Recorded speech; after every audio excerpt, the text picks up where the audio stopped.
I pledge allegiance to the flag of the United States of America and to the republic for which it stands, one nation, under God, indivisible, with liberty and justice for all. All right, we're calling the meeting to order. Roll call, please, Andy. Mrs. Edwards. Here. Mr. Ruiz. Here. Mrs. Labuda. Here. Mr. Sorensen. Mrs. Geiger. So we're going to start with the resolutions. Move it. Second. Thank you. I already heard it. You want to just read it? To authorize the submission of a Good Neighbor Citizenship Company grant application. I agree. So, where was I? Sullivan County Bureau of Fire. Did you want to say a few words about that? If you have any questions, I'd be more than pleased to answer them. Well, just give us a quick overview about it. That's fine. This is a Good Neighbors grant through State Farm Insurance. Okay. This will be for the training center, and what this is going to encompass is 30 laptops, 30 Firefighter 1 hard-covered books, 30 electronic Firefighter 1 books, Wi-Fi for the classrooms, and a charging cart for the laptops, 2 whiteboards, and a wireless printer. We wrote this grant with 2 different angles. One is for education, because the Firefighter 1 workbook has been in a 2-year review and is now updated. And as of January 15, the new Firefighter 1 workbook will be in effect. And it's online? No, Okay. it's not online.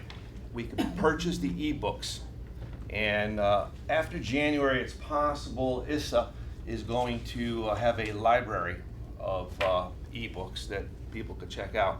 But this will also enhance the use of our EOC, Emergency Operations Center, in case of a disaster.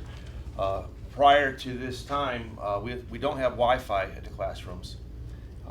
If anybody brings their tablet, they can't use them, obviously. And if they bring their laptop, there are only so many places to plug them in. And during Sandy, I believe we had almost up to 27 different agencies. Many people are working off of tablets, and to have Wi-Fi out there would be excellent. We would also have the laptops available if possible. So And this is all in? 50 grand covers the Wi-Fi and all Everything. of that? That's incredible. Are these laptops just to stay in the center? Well, my original goal was to issue a laptop to a student and have them take it home. That could be an issue about care, who's responsible for them, but we will cross that bridge when we get there. Also in Firefighter 1, one of the components is ICS 100 and ICS 700. If somebody doesn't have a computer or the ability to do it at home or in the firehouse, there's a possibility of using these laptops in the classroom to complete that component. Got it. So, This is great. I see no reason why we shouldn't all support it. well, I thank you for your support. All right. So, resolution, somebody wants to? I We moved moved it it in second, already, so call the question. All in All favor? good? Thank you. Or is Any it- opposed? All righty. Thanks, Jack, for taking the Welcome. time out to come. Alex, you're up. We'll do old business and new business at the end. Okay, Bless you. we're wrapping up our round 1 state interoperable communications grant program, that ended September 30th, the program did. With that, we constructed 2 new towers, Thunder Hill and Tanana Lake, so they are complete. We're wrapping up some of the last invoicing now, and if you recall, that was just about a $1.2 million grant. And we did, spend all that down. We also have some national interop equipment, so we can communicate with other neighboring counties, as well as other assets that come into the county. We'll be able to communicate with them on these national interoperable base stations. We got the equipment. We're getting the equipment in now. We'll likely install it in the spring when we do the balance of our installation.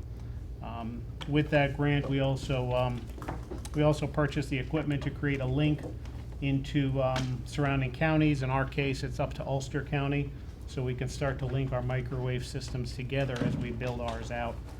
The ultimate goal of the state, again, is to create a statewide network. If you remember, at one point, the state was gonna do it for us. They've since backed away from that. Now they're looking for counties to link each other together. And so we're making strides in that with the funding provided from the state. So phase 2 tower project's been started, so now we're hoping to have 3 more tower sites done by the end of this year. Wartsboro will be starting next week. And then Elk Point and White Lake as well. They're gonna be doing some modifications to those towers to improve them. Where is the one going in Wardsboro, Alex? Just about adjacent to where the existing one is up on Fire Tower Road. And the Lumberland site, is that? Still to be determined. We're still Oh, working on really? They're still- negotiating that. Oh, okay, Yeah, we're still working with landowners on that. okay. So when you finish these 3, you'll have 5 done? Correct. Yep. Alex, will you be able to take some photos next time you're out, just so that we can get a visual on that? And do you mind, since Dick is at he's at a fire training thing today, right? I Somewhere? believe he's on vacation. Oh, sorry. Same thing. Could you just wrap up from your perspective hi Mike, the 9 to 3 o'clock workshop? That was the reason why we changed the public safety meeting last Thursday to this Thursday. If you could just give your perspective of what went on that day. Correct. So last Thursday, the Department of Homeland Security and Emergency Services held a seminar/workshop at the Villa Roma. They did some regional workshops. They chose the Catskills region, and we were fortunate to host that at the Villa Roma. That was chosen by the DHSES, and it had probably about 80 people there from across the state, across the region. We had a sheriff there, or an undersheriff from Niagara County. So it did attract some farther away counties as well, Orleans County, and the intent was to kind of give an update on counterterrorism, what's happening in the world, what's happening locally, as well as a big component of grant funding, and kind of a recap of some of the existing grant funding, and also a little bit of a preview of grants to come. And the good news is the round 4 grants should be coming out. It sounded like between now and the end of the year. They're targeting around November 1st. So that would open up another potential round of funding for us to utilize toward this project. So we'll keep working at that. But it was overall it was a good day there. Yeah, I was very proud of Sullivan County that day, because last time I had gone to Poughkeepsie and had asked Shelley, who's the grants administrator, why don't you come to Sullivan County? And sure enough, they did. And I think we were very good hosts. And I think it's really important for us to be able to, show the progress that we've made in the radio interoperability. So I'm really proud of you, Alex. Thanks so much. Thanks. We did not get a report from Dick, right, before he left? Okay, so we're gonna go right on to probation, if that's okay with everybody. How are you doing over there, Jeff? Okay. I know there was a question last month, I don't remember who asked it, concerning recidivism rate for probationers, and they hazard a guess at 25%. It turns out to be lower than that for Sullivan County. I researched these state statistics, and it's looking at the 3 to 5 years, it's 18%. So in other words, 82% of the individuals on probation don't come back or don't reoffend. So just, like I said, I just want to clarify that. And what was From the last month. statewide? I don't have it right off, I can get that for you. We are, I can tell you, Oh, lower than the care, state, as long as they're higher than here. the statewide average. Okay. In other words, for successful completions, not significantly so, probably maybe 2 to 3 percentage points higher than the state average for the success. Hi, Tom. So do you have any indicators as to what you can attribute that success to? What I can tell you, just hazarding a glance at the numbers there, counties that had higher caseloads had higher recidivism rates. New York City, where they have pretty big caseloads, they were the worst for recidivism. And That's, like I said, just off the top of my head, looking at the quick look at the stats. It might be more complicated than that, but my personal belief is that somebody that is not adequately supervised is going to take that opportunity to do something that ordinarily they wouldn't do. Because we have higher than 55 per probation officer caseload, don't we? Now that we're at essentially full staff, we're knocking that down. I don't remember, I think it was around 60 the last count last month, but we're redistributing the caseload, and I think we're gonna get it down to right around 55 or so, which is a manageable number in my opinion. When you start getting around 60 to 70, you have people that kind of fall between the cracks there. How does Okay. that compare statewide, do you know that? It's pretty much most, last time I went to COPA conference, which is all probation directors throughout the state, I questioned, I mean, that most of them have around our caseloads around 65 to 70 at max, and they're trying to keep it right around 50, 55. Some counties have almost 100, and they're having some difficulty. As a matter of fact, they're being sued. Okay, so 50 is not a bad number. Now 50 is really is considering manageable. increased staffing. Yes, that's correct. Okay, that's good. Gideon? When you're talking about the recidivism, are you talking about Recidivism. just the jail, or are we talking No about? committed crime. Okay, so we're also talking about within the state prison systems that are located in our county. The recidivism is, in other words, a probationer that committed a crime, and a variety of things can happen to them once they commit that crime. I mean, the court can grant them a conditional discharge, can give them some county jail time, or can give them state time. Didn't really break down the numbers that way. I just gave a holistic view there. So it's possible that part of it has to do with some of the local prisons that are doing, college No, these- education. no, these are on, Apples these and are oranges. solely They're not people in on, prison. individuals that are on probation. Okay. So, these are statistics off the DJS That's correct, yes. website. Now, last month, and we don't have all the puzzle pieces together yet, but at least you can talk about the puzzle piece that we've got together. And that has to do with, what we're looking at is the costs Oh, you- of ATI ATI. relative to outboarding prisoners. We just submitted our first quarter report to the state for our ATI program, and we have met and are exceeding all milestones that we've contracted with the state in reference to releasing people under the pretrial release program, and also with the community service program, ATI. The stats I have essentially, and Mike can correct me on this, the max capacity for the jail is 185, is that correct? That sounds right. Okay. The last month I have available to me for the jail population report. If we have approximately 58 individuals right now under pretrial release, and another 52 individuals under our ATI community service program. Just counting the individuals on the pretrial release program, it would have necessitated an additional 25 individuals being boarded out during the month of August, and it really it holds true for since the beginning of the year, at a cost of $60,000 to $70,000 each month.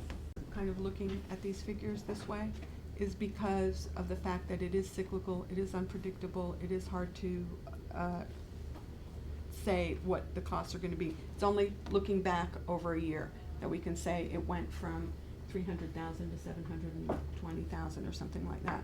But if we can have our fixed costs increased, if we can get, you know, so that or not increased, but stabilized, then at least we're not having these wild mood swings year to year that we can't predict. We're doing more than, you know, we're maximizing what we can through probation, which we haven't maxed out yet. Swing, because they just seem to come and go, and we can't seem to, there's no rhyme or reason. But this would mitigate it. This would Okay. help keep it down. Good. And if you've got a large population on probation, well, they're not in the facility. And right now, if you threw another 15, 20, 30 people in, just as he said, we're boarding out. And And you're incurring those costs. Line that along with the recidivism rates, that we've got, you know, better recidivism rates, then, you know, we're really starting to build a more balanced picture. And that's really our goal here. Well, I think that's a good way to look at it. You always need a balanced picture, and you need everything working because every piece does its part. There's no one thing we fix that's gonna take care of everything. And as you start fixing, or as much as you can, all these different parts, I think you get a better product. Well, one of the first things, and I think you're aware of this, the first wave was to make sure that we had the staffing in place that we needed. And I'm not ready to talk about the second wave yet because the first wave is so fragile. I mean, I'm mixing my metaphors here, but you know, at any time it could all blow.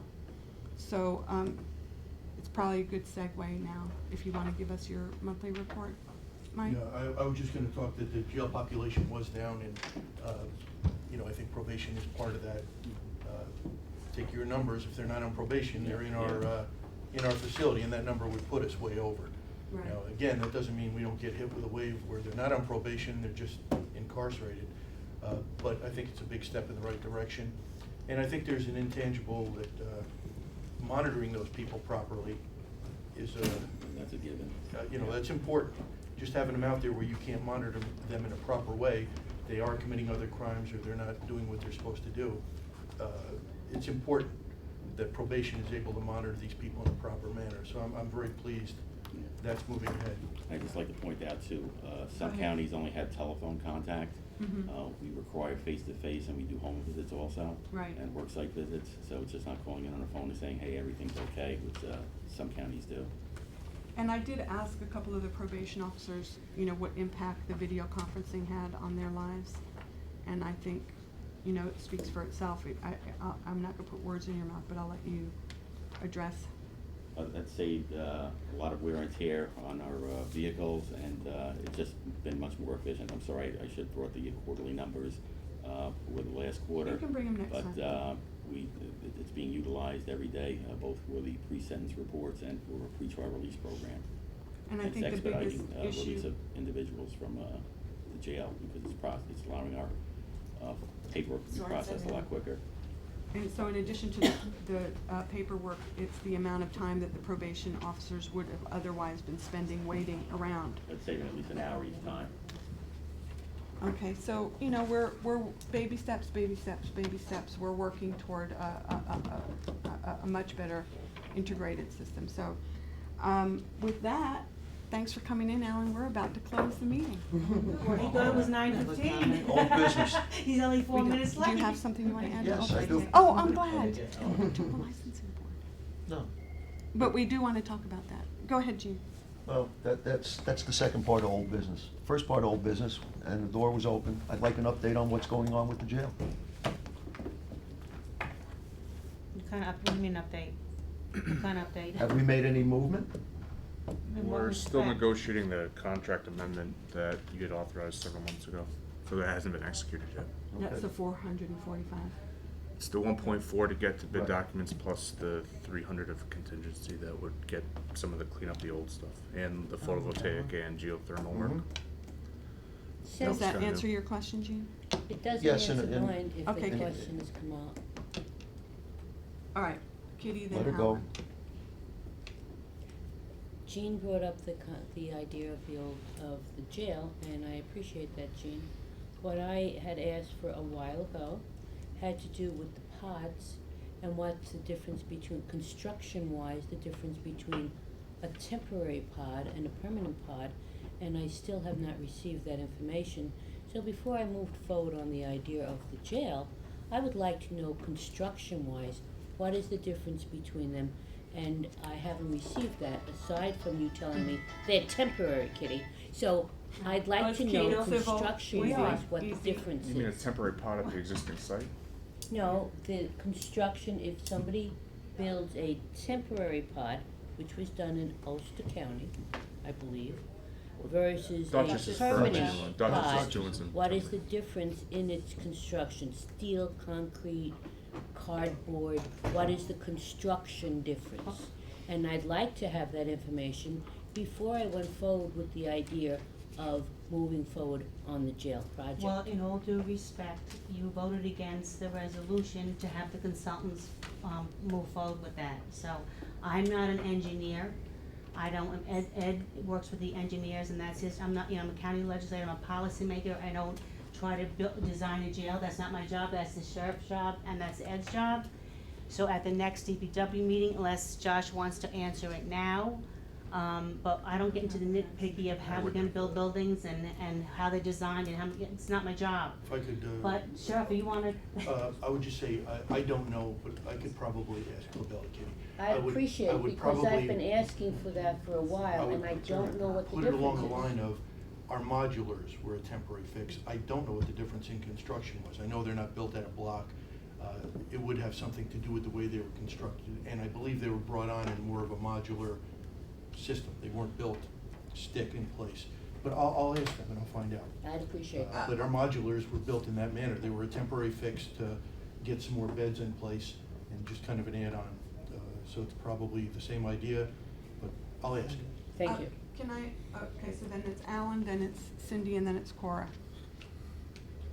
Just a thought, maybe this has already been covered, but I know that a lot of the nurses are gonna be going through special training for the Ebola.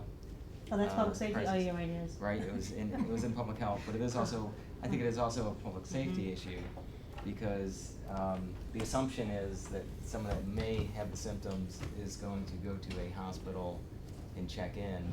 I haven't heard anything in the media about someone calling the ambulance and then having a first responder come to the house to get them, so it would seem logical to me that they should also be concurrently working on training for first responders. Alex, you went to the public health meeting last week, was it, or the week before? This was sort of before the outbreak got. Yeah, this was unrelated to that. You know, I do know that on the, we follow a national protocol called Medical Priorities, EMD, for medical calls. And I know that earlier this week an update came out. So in our questioning, when we questioned callers, you know, if they, based on their responses, there is now an Ebola section, you know, which came out earlier this week, so we can potentially help screen that a little bit. You know, I know Greg Tavermina on the EMS side has been working with, and I've seen some emails, I've been CC'd on some emails where he's been putting out information to first responders. I don't know whether there's training set up. You know, Greg might be able to speak better to that, but I have seen some emails. I will be posting today on our website the bioterrorism training for firefighters. It'll be put out by OFPC, and it'll be open to emergency services personnel. So what I'd like to ask is if you can get Greg to send Anne Marie the answer to Alan's question, and then this way it can be passed around to all legislators and to the media. It seems to me there needs to be a protocol, because clearly that's the thing that was missing in Dallas. So let's say you get a call, someone just tells you they came back from Liberia, and so that raises a flag. I'm exaggerating the situation, but then the ambulance or mobile medic who's sent to respond, what's the protocol? Do they have the equipment, the suits to wear, et cetera, et cetera, et cetera? That seems to need to be in place now. Sure. As I said, I know some, you know, again, I've seen some newsletters, and I'll have Greg forward those. I've seen some CDC memos and State Department of Health memos going out to the first response agencies from Greg, and I'll be sure to have Greg forward that along. Yep. Annie. Yep. Alan, I'd suggest you speak to Nancy McGraw. Yeah, I was just Alex gonna was say saying that. CDC sets protocols for us. Okay, in I'll those reach out to type of Nancy. situations, because remember the smallpox concern several years back? Yes. The protocols were all set in place by CDC, and our public health nurses, I guarantee you, Nancy, no disrespect to Alex, but I'm sure Nancy has a lot more pertinent information towards the CDC coordinates with the local health director as to the proper protocols that they're set by federal standards. That's Well- a scary thing. Well, but- But no, I'm just being honest. I would- But it seems I to be would- a disconnect, because they think it like one chess move ahead, and they don't think. Understood, but I would certainly follow up with Nancy. She can probably give you Okay. a lot of information as I well. think And as the that's a chair of really Health good and call. Family, I can have Nancy Oh. McGraw come in, Health and Family Committee's coming up, I guess for and, coordination. right, and, provide that piece as well. We want to have all the links in the chain, because like you're saying, the ambulance corps may be the first responders before they Most even likely. get to the nurses at the hospital. So we just want to make sure that we've got all the links in the chain covered. Cindy, you had a question? Oh, sorry. Yeah, I just wanted to get back to the jail conversation, and, you know, I had similar questions that Kitty had. Dutchess County did the pods for $7 million, I believe, and I'm not sure, I know I was told that it was temporary fix. I'm just wondering if it was a 10-year temporary fix until we can, you know, get ourselves better on track financially, because of the debt service is gonna be tremendous for one jail facility. And the other question that I have is negotiating contracts with Labella for the $400,000 ask for the jail redesign. Could you just kind of explain that, what you're negotiating as far as, you know, that money for the redesign? Yeah, they had, the resolution you had authorized about 1.4 million for the work going forward, but then there was also 400 and change for some redesign efforts. We've renegotiated that down to 300, and that would also include the geothermal design and the photovoltaic. Those are in addition to the 400. So we've got all that into this 300,000. Right, because from what I understand, you know, Labella had come back with 2 clauses from the contract that basically, because I had questions about that not being part of the original contract, that redesign piece. And Labella had come back with the 2 clauses from the contract that the county has with Labella. So I had requested of the county attorney's office that we really review that contract going forward and really Which they have, by the way. well, I think we need to do it again, because, you know, to come back with, you know, that ask for a redesign, that it's questionable whether it was part of the original contract, and now we're negotiating down from that point. So in my mind, it kind of left the county open to additional expenses. The county attorney's office So I met would, with Kathy, Labella last can week. I Oh, finish, it, please? huh? Thank you. 'Cause you had the information that's So not- my Civil, concern, everyone. my concern So- is the contract that the county has with Labella. Okay. And my last question is, have there been any meetings with Labella? Because, I don't recall any since prior to the redesign, so I'm wondering if there's been any meetings Scott, you wanna answer conducted that? with. There was the one meeting to discuss the Specifically negotiation to contract. lower the price of the 442. All of this will be put into, documented in an agreement with Labella, and will be brought back before the board before that's done. So in other words, we are amending the, contract with Labella to, reflect the negotiations, is that what I Correct. understand? Not the contract, the agreement that we have. yeah. The agreement, okay. Mhm. So what I'm requesting is if we can, have a, discussion on the agreement that we have with Labella, and, really go through it with a fine tooth comb and make sure that the county's interests are indeed, you know, protected, the guidelines that we set. Well, you had the county. I'm a little uncomfortable You had the with county attorney Labella there, and you coming had back. the treasurer there, so I think that they're very competent in reviewing contracts, and Ira's the treasurer, so wasn't Ira at the meeting? Ira Scott? was Okay, there. So, Sam I was there, understand that, the but sheriff I was think there. this legislative body, it's gonna come back to you, Cindy, Should- if Let's they have one have the person at a final. time. this Come on. legislative body should do due diligence with this agreement We with are. Labella. I think that we are, Cindy, We are. and Can we'll we- bring We've back been the talking about this for information. 3 years. All right, so I don't want this to devolve into an uncivil conversation. I think not. it's a, We're all happy. I'm glad to hear it. Yeah, we're happy So- on one design. One of the things I want to point out, though, is I have talked to, and I want to go back and get some clarity from the county charter, because other counties and other townships, the board does vote if there's a change in the contract, they get a chance to look at the contract. In one board I talked to, they said, we never pass a resolution without having read the contract. And I think that that's something that I need to get more clarity on as well, especially when we're talking about numbers in the millions. And, you know, I could be the cheese stands alone, but I do think that what happens between a resolution and what happens between when a contract is signed, there's a lot of movement there. So we need to know, aside from our policy responsibilities, our fiduciary and our legal responsibilities as board members. Okay. Am I clear in what I'm saying, Josh? Yeah, I mean, But I can answer that, because I think I understand the question. Cora, the renegotiation is, which it was $450, and now will be maybe $300,000, and the county attorney's office, Ira and our chairman met with them. That will come back to this board, and the board will vote on that, absolutely. Okay, good. It's not millions, it's 300,000. No, I'm Oh. talking about, well, I have 1.4 here and 445. Do we know what the total of this portion of the contract is? total, the 1.4 is. Is being Once the renegotiated or not? design is conceptually finalized, then they proceed and complete their technical construction documents that then you can go to bid at some point. Okay, so 1.4 plus 4. And that was always in the contract. The 1.4 has been in the contract since day one. But it's this Okay. additional 300. change orders and, not change orders, but design changes and geothermal and photovoltaic that caused the 300.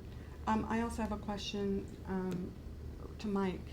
When those pods were initially built at the current site, they were intended to be temporary, and they've lasted for, I believe they were supposed to be for approximately 5 years, and it's been, I believe, well over 20. okay. So, Temporary Okay, is so pretty this is good. possible. well, we just need to know what that temporary means and what permanent What means. is temporary? Alan, Don't forget. I do think, I did that. Dutchess. I can appreciate the reluctance to avoid the construction of a new facility, given the, financial constraints of the county. However, I do believe the existing facility has outlived its useful life. Thank you. I've toured it, I've been through it, Me too. both in terms of the building and the way it's laid out. I don't believe it's currently serving the county's needs, and I think the thing you have to keep in mind with any type of pod construction is each of those units is gonna have its own operation and maintenance costs, whether it's heating and air conditioning, cooling, water, sewer infrastructure. So that all has to be factored in, and then you have the operations cost of the facility. But I do believe we've passed the point of being able to put a Band-Aid on the existing jail facility. So I think we gotta come up with some method of moving forward and replacing that facility. I don't see any way around it. Well, there are two things I would add to that. If we wanted to look at putting pods onto the existing facility, we would need the Correction Commission to approve that. Part of their problem with our facility is we're out of compliance with some of their rules and regulations. Putting the pods in would give us more beds. It may not solve the things the commission's looking for us to solve. The other part would be, if we add pods, we do nothing about our manpower situation. If we go to a new system, instead of a linear, go to the pod system, their conservative estimates from the commission and from the controller's office are all that will save about $2 million a year initially, and that's conservative, and that would be manpower costs. Every time there's a raise, healthcare costs go up, the savings goes up. So if we just add pods on, there's no manpower savings. We'll have additional personnel, and those numbers will go up. So you'll have a higher cost in personnel rather than capitalizing on that $2 million in savings every year. So you gotta look at every piece of it. You can't look at it simplistically, but we'll figure out what does it mean, how do we look at it, what does it entail to get it, and we'll look at everything. But there's more to it than us just deciding this is an easy out and just add a few pods on and we're good to go. Because the commission's problem with us is not that we're overpopulated. It's that our cells are under size, our rec area, our library, a lot of things were out of compliance, and they're saying we're in violation of state law. So that's where we're trying to get in compliance, and that wouldn't fix any of that, so. Got it. Kathy, And I'm not gonna go into the details, because I've toured that several times, but the jail is a liability to the county. I mean, I'm telling you right now, it is. And the second point is, we're not going to the bond market for a couple years, because we understand the fiscal stress the county's in now. All we're trying to do in the next 12 to 18 months is get the designs finished, so that at some point in 16 or 17, when we have extra money, we can go to the bond market. We're not gonna. Extra money. Extra. Yeah, Okay. Kitty, then Cindy. you never know. Maybe surplus now, a nice surplus. Are you finished, Kathy? Yeah. Okay. I just wanna clarify, yes, I did tour the jail also. So yes, I understand that it is very behind the times, to say the least, and I was not looking at putting another place to sleep at the present facility. I wanted to know about the construction of the difference between a temporary pod and I don't know what the other pods are. So that's what I was So your question would looking, be in a new facility. right, What is I'm a not trying to temporary pod attach instead of- there. I just wanna know, construction-wise, Got it. that's what I'm looking for. I think, if you can have an offline conversation with Josh, just so that he's clear I on. think I understand that. Yeah, Ms. Lavelle, because I it's know. changing a little bit. Cindy next. Yeah, my question is there another jail meeting planned in the near future? I have none planned. There's nothing? Okay, so you don't know when the next one would be, and would that be open, that meeting? There isn't one planned, so, I mean, there Hasn't hasn't. been on the meeting, it may be at a legislative Next. meeting, or maybe just to go Please. over some questions on, you want us to draw this up, here's a question. You know, there may be jail meetings, but not necessarily legislative. It may be more where Hal would meet with them. Yeah, But and. there's nothing on the table right now. Okay, and I do understand, you know, the need for a facility. Without the revenue coming in to offset the debt, we're looking at a tremendous impact on the tax levy and the taxpayers. And what I'm hearing from my constituents is we're losing our homes. So, you know, I have to be extremely sensitive, and all I'm asking is an open meeting, right, the next meeting, open meeting. And if there is any other option, if like, you know, Kitty was discussing the Dutchess County pods, if that's something we could do to get ourselves a little bit ahead, so if there is revenue coming in, then we can offset that debt. But for one facility with 180 inmates, it's, you know. I think sometimes the lines blur on these meetings where sometimes there's a workshop. And a workshop is not bring everybody in. You gotta sit down with certain people and get certain work done. But all that's reported at the end of the day to the legislature. You're the overriding body on this. And nothing should be done in a workshop or any other kind of meeting that the full board is not fully briefed on and aware of. And then if there's any questions, you can always go back and have a meeting, an open meeting to discuss any of the issues that are involved in that. But to have a workshop, you've been in workshops. If you bring 20 people to a workshop, how much gets done? If you bring 3 or 4 of the principals to try to knock the corners off some things and get some things decided, and then you have to go to the next step. You can't just run with that ball. It's just. Well, I beg to what it differ, is. but, okay, I understand that piece, But nothing that would be done on anything of this isn't gonna come to the legislature for full scrutiny, and even without a vote, just full scrutiny. Thanks. The Now, only thing I wanted Jane's to been inject very before we patient. moved on, I wasn't done with my office, just a couple of quick things. Sure. One, I just want to let the board know, the election commission has tasked us with gathering some information in Bloomingburg. You're going door to door, I saw that on the news. Yes, and we're checking residents, we're not doing it frivolously, we're doing interviews, it's not driving by, there's no lights on. We're doing a proper investigation. We're just hunter-gatherers, we make no determination, and we'll report back to the election commission with that information, and then they'll make a determination on residency and ability to vote. I like And that that'll term, probably. hunter-gatherers. What's that? I haven't gotten past the term hunter-gatherers. We just gather the I information. know that's me. And we don't make a determination. It's some investigations, we make a determination where we're going, what we're doing. Kathy's next. We're tasked with, find out A, B, or C.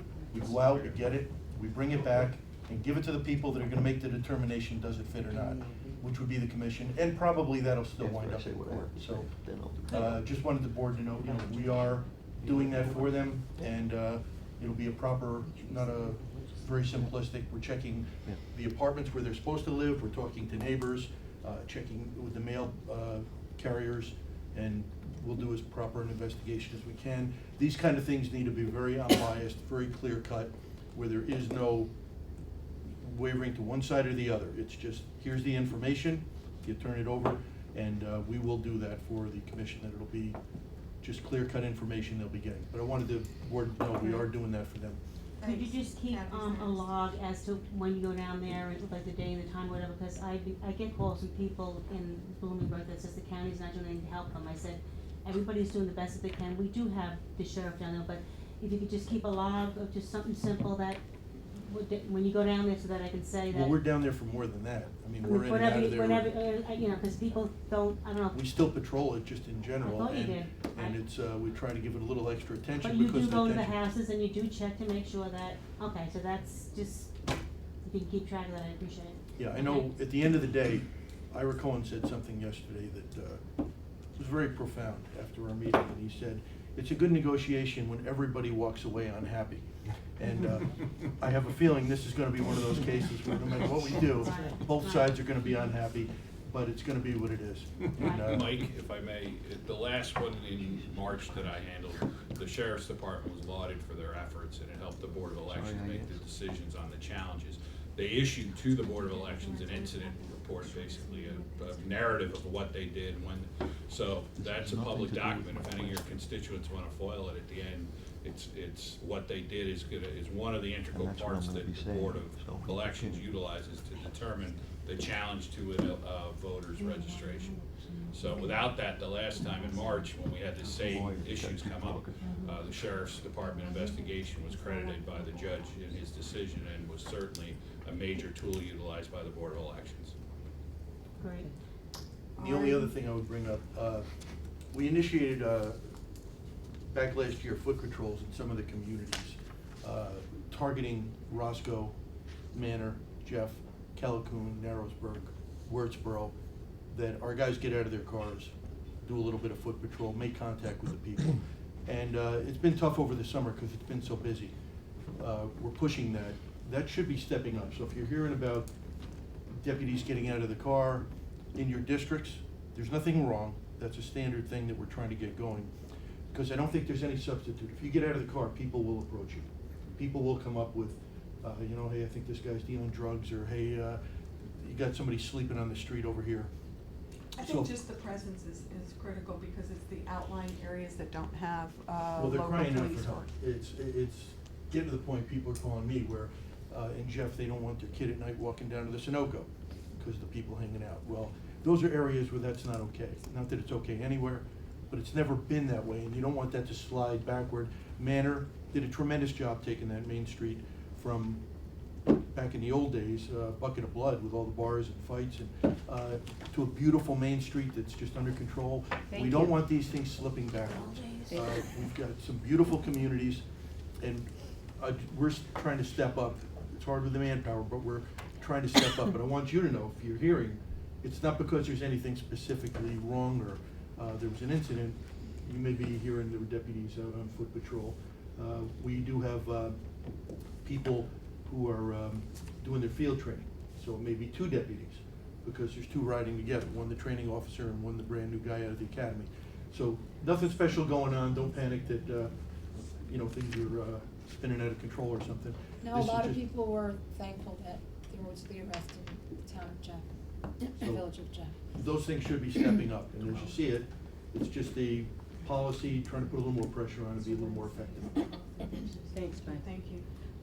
Now, you've been very patient, Jean. It is You what had it is. 2 items. Yeah, well, back to my original question, I wanna thank Josh for the answer. I didn't expect it to open up a debate. All I wanted to know is if we had moved forward with the negotiation, and he answered that. So, I Well- think the rest of the conversation was inappropriate for this meeting. That being said, we had our first electrical licensing board meeting, the other Not our night. first, but Well, the first with the actual board in place. since we voted. We put the board in place. I am the legislative rep. We have another meeting scheduled for October 30th at 4:30. And there were a couple of little kinks in the law that we're gonna try and iron out, and everything should be all set by then. That's great. They were a hard-working bunch. And that reminded me, when you used the word stepping up, we're coming up on our 1-year anniversary of the Stepping Up to Safety program. So we're gonna be having the 1-year anniversary Is it gonna on, be cake? if you want a cake and you can blow out the candle.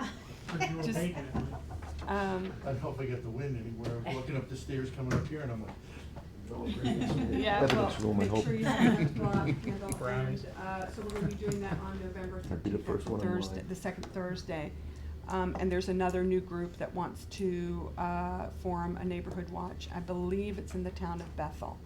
So they'll be going through their training, so let Louis know. I mean, he's already met with them once, Yeah, but they wanna continue. Next year, we're gonna have to identify someone else. Louis picks up an awful lot of stuff like that for us. He's Mhm. leaving after the first of the year. But my understanding through the National Sheriff's Association is that it's only through the sheriff's office that you can have a trained, neighborhood watch trainer. You can't Right. go, I What mean, I'm we have saying a. is, we're gonna have to find somebody to fill in for him. He's been our go-to guy, and we'll have to identify someone to pick up where he leaves off to be the person on that task. Mhm.